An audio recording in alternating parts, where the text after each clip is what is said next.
Olá, boa tarde a todos. Em primeiro lugar, eu agradeço pela presença de vocês, por terem aceito participar desta etapa de apresentação de mestrado. Eu sou Camila Campos e o trabalho que vou apresentar é intitulado Cellular Spheroids: How to Rely on Them by Non-Destructive Methodologies. Um trabalho desenvolvido no programa de pós-graduação de Engenharia Biomédica da Universidade Federal do ABC, sob a orientação da professora doutora Andréa Cecília Dorion Rodas.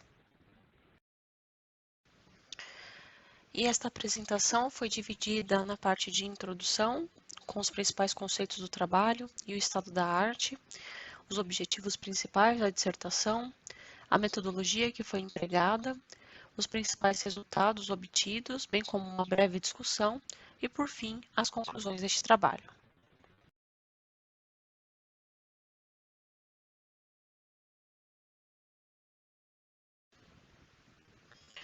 Então, na introdução, nós vamos abordar a contextualização do tema do trabalho e do estado da arte e o que há de mais novo nessa temática.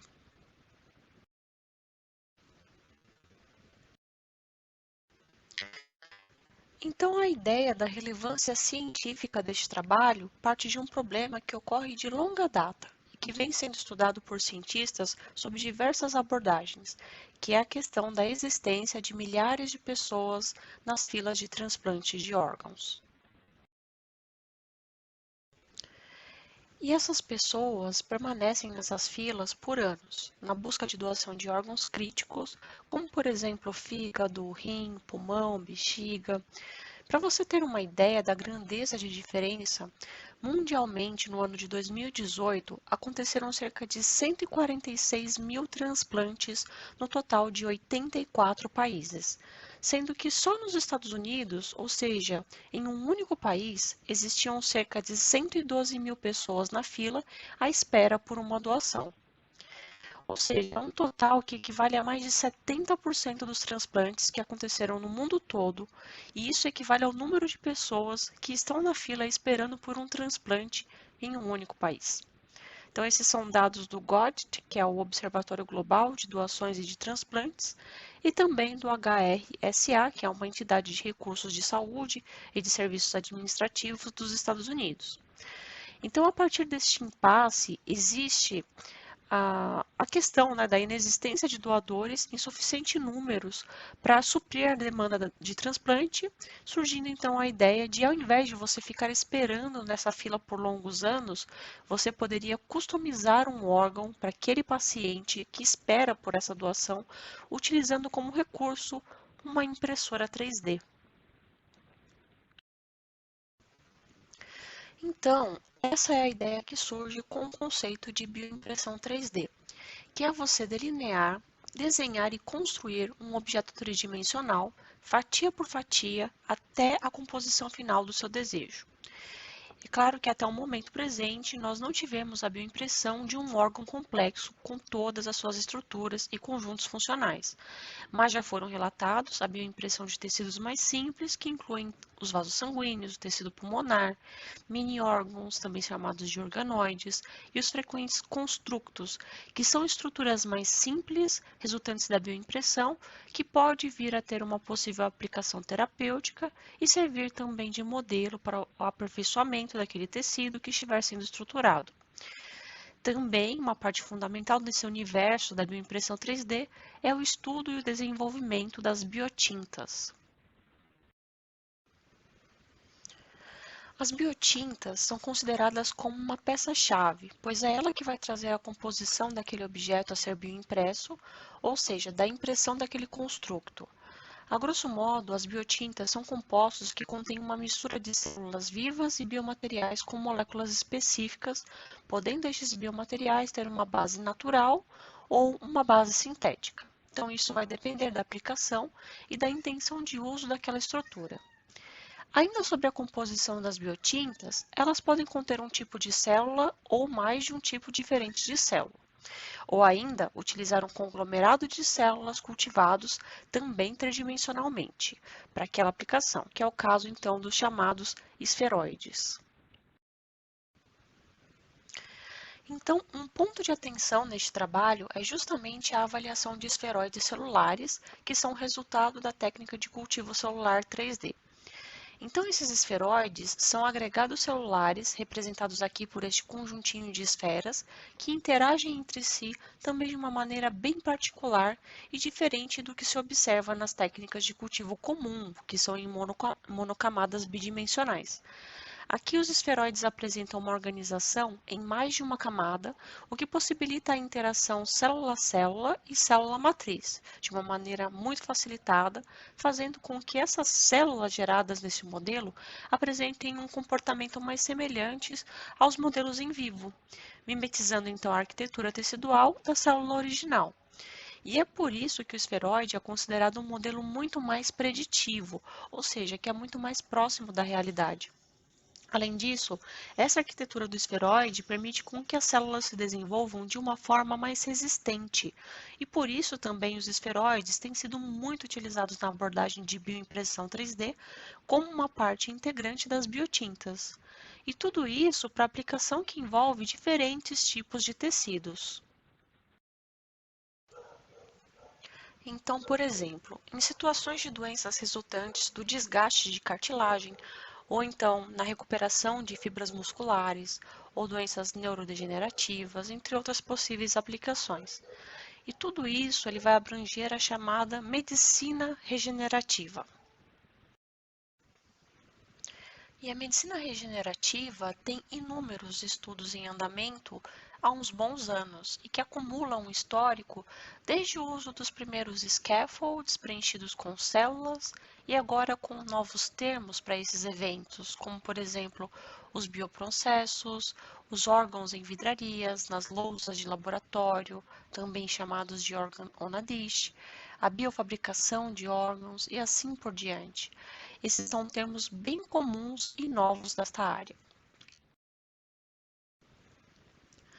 Então, dado esse contexto, surge a ideia deste trabalho, que tem uma relevância e um impacto na ciência de contribuir, no mínimo, com os parâmetros iniciais para serem usados em modelos aplicados à bioimpressão 3D. Então, a ideia por trás deste estudo é de avaliar e caracterizar a formação de esferoides celulares usando metodologias não destrutivas, tendo em mente a pergunta de como confiar nos esferoides celulares utilizando-se dessas metodologias não destrutivas. Então, alguns objetivos secundários para chegar na resposta dessa pergunta seria, em um primeiro momento, a preparação dos esferoides usando uma técnica de produção não adesiva, para entender melhor os parâmetros de condições de reproducibilidade, a quantidade inicial de células e o tempo de cultivo. Na sequência, caracterizar os esferoides que foram formados, tendo informações de dimensões e da forma, e por fim, utilizar as redes neurais convolucionais, também chamadas de CNNs, para a classificação de partes que compõem estes esferoides. Então, agora eu vou trazer as metodologias que foram empregadas em cada uma das fases. Primeiro, a manutenção das células 3T3, que foram utilizadas para compor os esferoides, a preparação dos micromoldes, que foram os berços para o crescimento desses esferoides, a preparação do esferoide em si, e, por fim, a caracterização utilizando os métodos não destrutivos. E nós realizamos 4 etapas, desde a preparação das células para a formação dos esferoides até a etapa de caracterização. Na primeira etapa, foi realizado o cultivo celular 2D para a manutenção das células 3T3. As células foram mantidas em meio DMEM, suplementadas com antibióticos e antimicóticos e o soro fetal bovino. E a suspensão de células preparadas é a que foi utilizada para semear os micromoldes que foram construídos. Os micromoldes foram preparados pela técnica de hidrogel não adesivo, no qual uma placa de 12 poços recebeu uma fina camada de aproximadamente 1,5 ml de agarose. Na sequência, nós utilizamos um carimbo para marcar a agarose, formando esses pocinhos que tinham um diâmetro de aproximadamente meio milímetro. Isso foi feito de uma maneira bem rápida para dar tempo da agarose não solidificar antes de moldar. também tomando muito cuidado para o carimbo não chegar ao fundo do poço, pois isso poderia ser um ponto de adesão celular. Então nós cobrimos os pocinhos com PBS, deixando o overnight na incubadora, e no dia seguinte lavamos com o meio de cultura. Para a preparação dos esferoides, nós utilizamos as células de 3T3 que já estavam sendo mantidas e os micropostos que foram preparados na etapa anterior. A suspensão de 3T3 foi adicionada nos pocinhos com 3 concentrações de células, então 35.000 células, 100.000 células e 360.000 células. Então, esse sistema do micromolde mais as células semeadas foi colocado na incubadora durante 3 dias, que é o tempo mínimo para a formação do esferoide, que é relatado na literatura, e posteriormente por mais 4 dias para compararmos os esferoides com 3 dias de formação e 7 dias de formação. Para a caracterização dos esferoides, primeiramente eles foram capturados, fotografados em um microscópio de contraste de fase com aumento de 200 vezes e foram realizadas as medidas dos esferoides, basicamente o diâmetro e o perímetro, com 3 e com 7 dias de formação, utilizando alguns padrões de caracterização de partículas, como o equivalent circle, o diameter, o aspect ratio, o roundness, form factor, que são medidas indicadas para o formato esferoidal. Ainda na etapa de caracterização, foi utilizada uma técnica de inteligência artificial com as chamadas redes neurais convolucionais, ou CNNs. E a implementação dessas redes foi realizada em colaboração com o professor Dr. Anderson Santiago, da UFABC. Vocês conseguem entender melhor sobre o que foi feito nesse trabalho, nessa etapa do trabalho, através dos artigos que foram apresentados no apêndice dessa dissertação. Mas, basicamente, as imagens que foram fotografadas também foram utilizadas para a aprendizagem de 4 redes neurais distintas, que foram a AlexNet, ResNet-18, GoogleNet e VGG16. As imagens passaram por um dataset preparation, no qual elas foram classificadas e recortadas, além de passarem por transformações para facilitar o aprendizado das redes. E, finalmente, a arquitetura foi implementada na linguagem Python, com interface PyTorch, e passaram pelo set de treinamento e de teste para avaliação da possível melhor rede que identificasse os componentes de uma imagem de esferoide. Então, de uma maneira geral, este esquema nos ajuda a entender o processo de utilização das redes neurais. Então, a partir de uma fotografia de esferoide, foram selecionadas determinadas partes que nós chamamos aqui de base de dados. O A é o background, o B é uma célula em morte, o C são impurezas, o D é uma célula viva fora do esferoide, o E uma célula viva dentro do esferoide. E essa classificação foi baseada em critérios estabelecidos pelo grupo para ser tomado como uma referência na imagem como um todo. 80% das amostras passaram pelo set de treinamento com as redes e 20% para o set de teste. Tanto no set de treino quanto no de teste foram aplicados redimensionamento da imagem e normalização de cor para uma padronização. E para o set de treinamento foi aplicado também o Data Augmentation, que é o aumento de dados, para equilibrar a quantidade de dados em cada uma das classes, na A, B, na C, na D e na E. Então foi aplicado a rotação de imagem, o espelhamento e o recorte. Após essas transformações, os dados foram apresentados para a rede para o treinamento.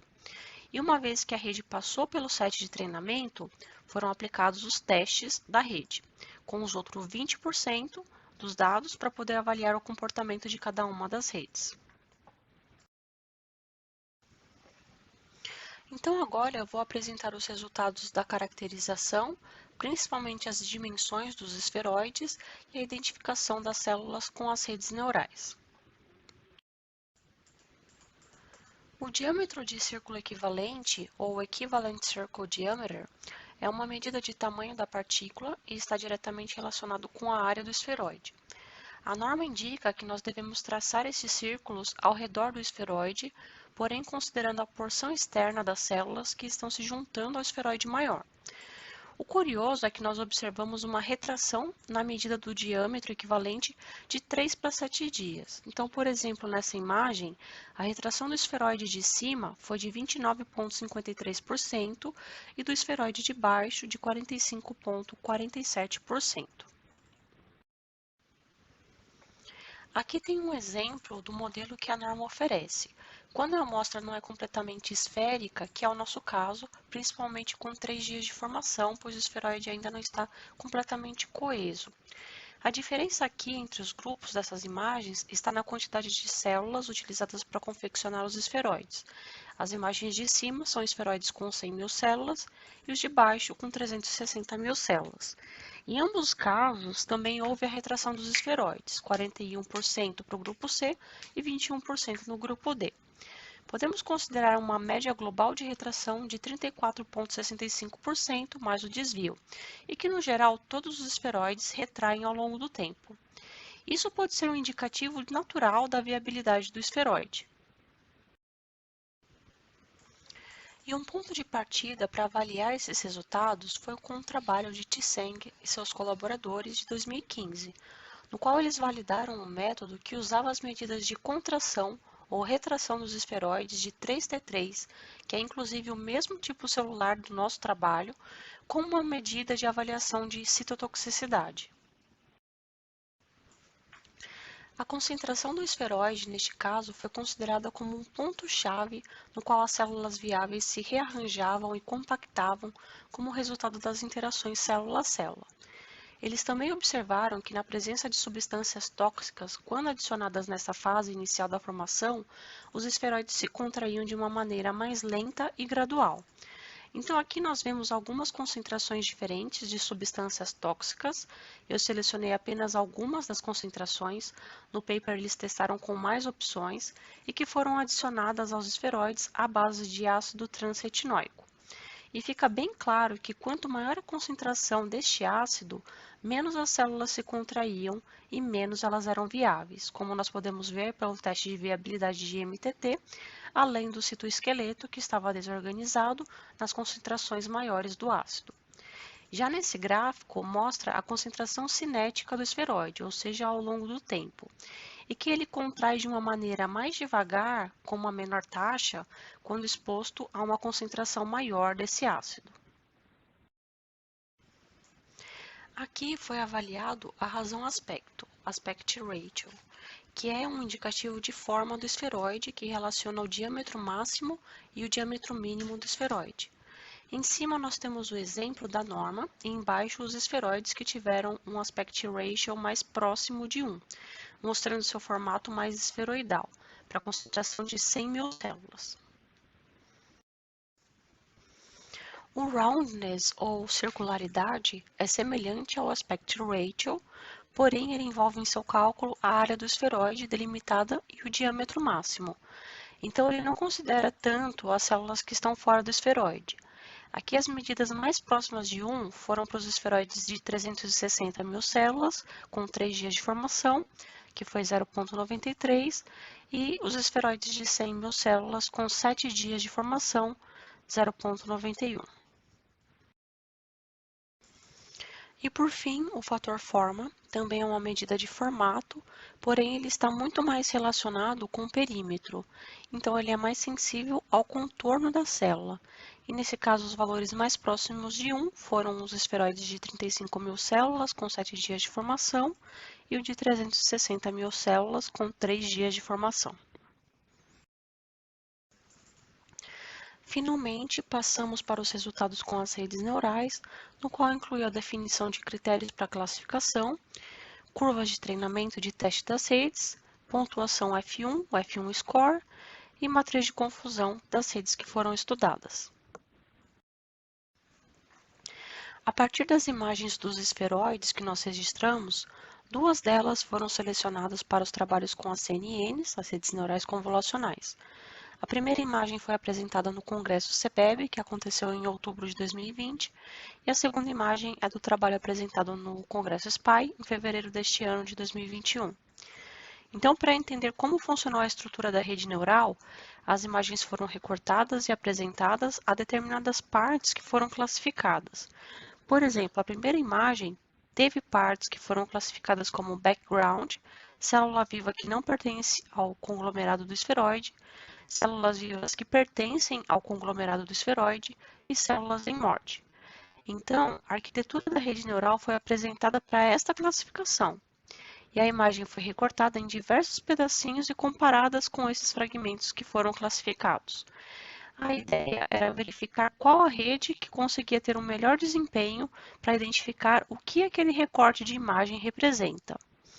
A segunda imagem foi o mesmo esquema, então o primeiro recorte é o background, o C nós consideramos como impurezas, o E é uma célula viva dentro do conglomerado do esferoide, o D é uma célula viva que não pertence ao esferoide e por fim o B que representa uma célula em morte. Olhando então para os resultados da segunda imagem apresentada no slide anterior, que é a que foi utilizada no SPY, nós traçamos este gráfico com a curva de custo, a loss curve, para cada uma das arquiteturas que foram implementadas. Então, em todas as arquiteturas no set de treinamento, foi observado um comportamento de decaimento ao longo dos ciclos de treinamento, que são essas curvas coloridas para cada uma das arquiteturas. Ou seja, quanto mais ciclos de treinamento a arquitetura passa, menos custo ela tem, ou seja, menos erro ela comete. Embora a AlexNet tenha tido um valor mais oscilante quando você compara com as outras arquiteturas na curva de treinamento, ainda assim o comportamento de decaimento é observado para todas.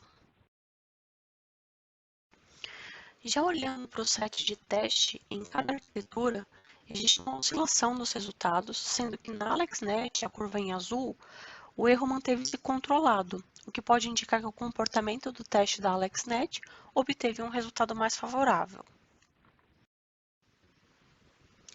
Então, por isso, eu trouxe também a matriz de confusão para um set de teste da AlexNet. Nessa matriz de confusão, nós fazemos a correlação entre o que a arquitetura acertou e o que ela confundiu. Então, por exemplo, das amostras que foram apresentadas para esta rede como background, 69 ela acertou e uma ela confundiu com impureza. Das células em morte, 6 ela acertou, uma ela confundiu com célula viva fora do esferoide e 2 com células vivas dentro do esferoide. Das impurezas que continham nesta imagem, 4 ela acertou e uma ela confundiu com célula viva dentro do esferoide. Das células vivas fora do esferoide, 23 ela acertou, 2 ela confundiu com células em morte e 2 com células vivas dentro do esferoide. E por fim, das células vivas dentro do esferoide, 43 recortes ela acertou a classificação sem confundir com as outras classes. Também a pontuação de acertos da AlexNet, o F1 Score, chegou a 94% na média geral de acertos, que é o que mais nos interessa quando nós pensamos na classificação de dados através de um método de avaliação não destrutivo, ou seja, que não danifica o nosso objeto de estudo. E por fim, as conclusões deste trabalho. A técnica de confecção de esferoides de 3T3 pelo método não adesivo se mostrou funcional e com uma boa adaptabilidade. O melhor tempo para a utilização dos esferoides está entre 3 e 7 dias.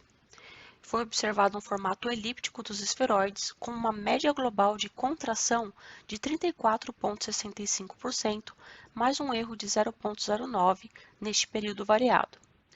Com relação às redes neurais, a AlexNet mostrou os melhores resultados para a classificação dos dados neste tipo de modelo aplicado. E com isso, nós concluímos que todos esses parâmetros que são não destrutivos nos mostram bons indicativos de qualidade dos esferoides, sem que se percam as amostras, podendo ser considerado como uma medida de controle de qualidade. E aqui vão as principais referências utilizadas na apresentação deste trabalho para o que nós falamos hoje. E o meu agradecimento à Universidade Federal do ABC, ao CNPq pelo apoio financeiro deste projeto, ao IPEM, que foi o local onde realizamos a confecção e as imagens dos esferoides, ao CTI Renato Archer pelos carimbos que nós usamos para a confecção dos micromoldes, o programa de pós-graduação de engenharia biomédica pelas disciplinas que nós tivemos, o contato com os nossos colegas e amigos, a banca examinadora e todos os ouvintes aqui de hoje. E claro, não poderia deixar de mencionar para todos os amigos que eu fiz nesse período, a Andréia, a Karina, a Juliana, o pessoal do laboratório, que são as referências que eu vou levar adiante. O trabalho ele pode seguir com outros alunos, até mesmo com outros grupos de pesquisa, mas esta experiência que eu tive fica aqui comigo para sempre. Então, muito obrigada.